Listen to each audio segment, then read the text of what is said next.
Judi Clements. You know, one of the questions I'm asked all the time by managers is, how do you document employee performance properly and legally?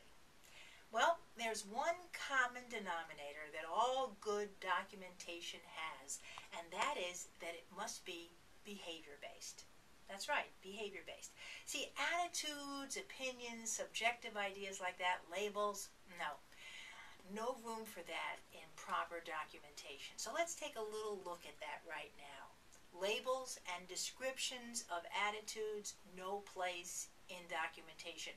Documentation must always be behavior-based. That means you're going to base all your documentation on what you can see about the performance of your employees. What is the observable workplace behavior that your employees are doing or not doing? All documentation must be accurate, specific, and focused on behavior. Let's compare behavior versus attitude. Okay, so a behavior statement is something that you observe, states what people do on the job, documents their performance. It's something that you could discuss with your employee about his performance, and that would help turn around subpar performance in a very specific way. How does that compare with an attitude? Well, an attitude is a subjective conclusion, a label, like, oh, you're lazy, or you don't care, or you don't really care in an invested way. That's all not very useful and won't hold up in a court of law. An attitude statement is something that can't be measured. It's not a metric.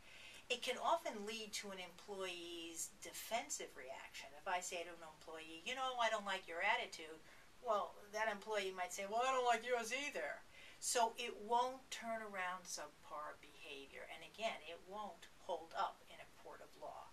Let's take a look at a couple of examples. So let's say I document Jennifer doesn't take her work seriously and is lazy. That is bad documentation. It's attitudinal. I need to change that into behavioral documentation. I might say Jennifer has not been delegating routine work, therefore has missed 2 important deadlines on September and October monthly reports. That's precise, that's behavioral. So remember, legal documentation is behavioral-based documentation.